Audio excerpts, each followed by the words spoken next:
Hey guys, it's Liam, the Prove It guy, and I'm doing a quick video on goal setting basics. So today I was doing a couple different talks. I was in St Mary's up in Belfast, and then I was doing an interview for a company as well called something that I forget off the top of my head, but I will remember in a moment. Um, so it's been a long day. I started my day at 8 o'clock this morning, and now it's 11 o'clock at night, and I'm just finished. Profile Tree is the company that I couldn't think of off the top of my head there now. Um, and one of the things I ended up talking about was goal setting with the group and in the interview as well. And something that's very simple, very basic, but if you are going to set a goal, the first thing you need to know is what your goal is, obviously. So where do you want to end up? And then just as important, you need to know where you are now. So if you know where you are, then you know how to get to where you want to get to. A lot of people start off, they have a goal that's they don't even know if it's realistic or not because they don't even know where they're starting from. And then they fail because they don't have the right steps in place. They don't know what direction they need to go in. They don't even know what many steps they could take to take them closer to the goal. So work out those two things first. Find out what your goal is, whether this is in personal life, family life, business life. Find out what your goal is, where you want to end up, and then think about where you actually are.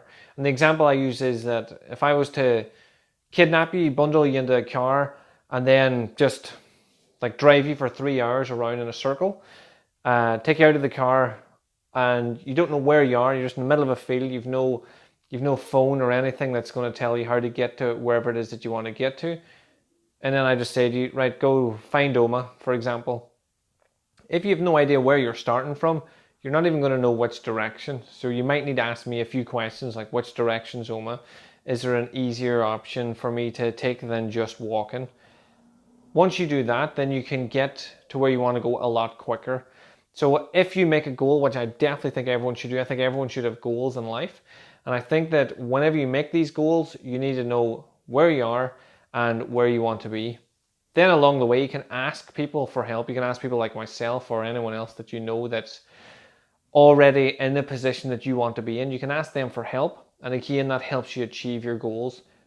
For me, the only reason people fail their goals is one, they don't know how to achieve it, which means they need to ask for help. Or two, they don't know where they are, so they don't know how close or how far away it is. So for example, if you wanted to lose weight, and I wanted to lose 10 pounds, for example, and I didn't keep track of that, I would have no idea what weight I'm on, how much weight I've lost, and when I've actually achieved my goal or how close to my goal I am. So I seen a picture a few years back that got me thinking about goal setting, and it was two people digging for jewels. And in one of the pictures, there's a guy sitting and he's about an inch away. If he just dug one more shovelful, he would end up with the biggest jewel he's ever seen. But he gives up. And then there's another guy that just keeps going, and he finds the jewels and finds what he's after. So if you don't know where you are, where you want to be, you're never going to know how close you are. And that's why people end up giving up. So that is my thoughts today on goal setting. Thank you very much for joining in, and I'm really glad that the message is hitting some people, and I love getting the messages back and comments from you, so thank you very much. And have an amazing night's sleep, because normally I say have an amazing day, but the day's nearly over. So have an amazing night's sleep, an amazing day tomorrow, and I will catch you again tomorrow. Thank you very much.